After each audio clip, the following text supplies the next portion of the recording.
సామెతలు గ్రంథము 21వ అధ్యాయము. యెహోవా చేతిలో రాజు హృదయము నీటి కాలువల వలెనున్నది. ఆయన తన చిత్తవృత్తి చొప్పున దాని త్రిప్పును. ఒకడు తనకేర్పరచుకొనిన మార్గము ఎట్టిదైనను తన దృష్టికది న్యాయముగానే అగపడును. యెహోవాయే హృదయములను పరిశీలన చేయువాడు.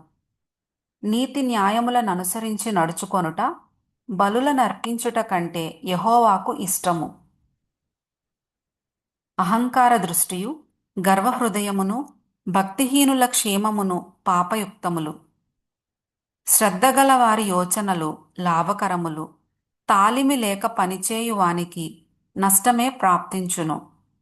అబద్ధములాడి ధనము సంపాదించుకొనుట ఊపిరితో సాటి. దానిని కోరువారు మరణమును కోరుకొందురు. భక్తిహీనులు న్యాయము చేయనొల్లరు. వారు చేయు బలాత్కారము వారిని కొట్టుకొని పోవును.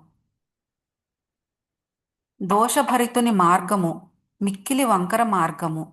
పవిత్రుల కార్యము యథార్థము. గయ్యాళితో పెద్ద ఇంట నుండుట కంటే మిద్దె మీద ఒక మూలను నివసించుట మేలు. భక్తిహీనుని మనస్సు కీడు చేయగోరును. వాడు తన పొరుగువానికైనను దయతలచడు. అపహాసకుడు దండింపబడుట చూచి జ్ఞానము లేనివాడు జ్ఞానము పొందును. జ్ఞానము గలవాడు ఉపదేశము వలన తెలివినొందును. నీతిమంతుడైన వాడు భక్తిహీనుని ఇల్లు ఏమైనది కనిపెట్టును. భక్తిహీనులను ఆయన నాశనములో కూల్చును. దరిద్రుల మొర్ర వినక చెవి మూసికొనువాడు తాను మొర్రపెట్టినప్పుడు అంగీకరింపబడడు.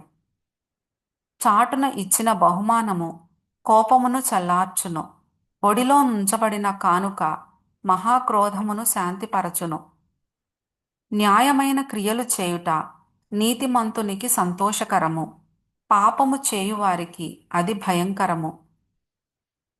వివేక మార్గము విడిచి తిరుగువాడు ప్రేతల గుంపులో కాపురముండును. సుఖభోగముల యందు వాంఛగలవానికి లేమి కలుగును.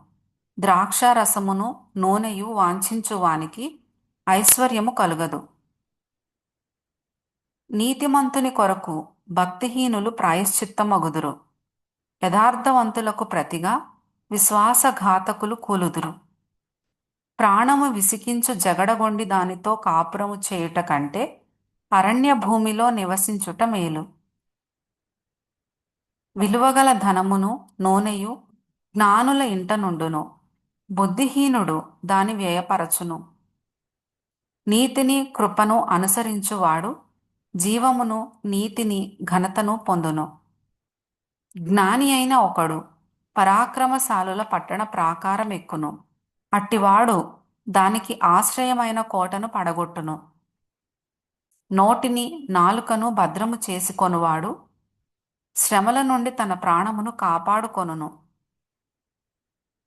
అహంకారి అయిన గర్విష్ఠునికి అపహాసకుడని పేరు.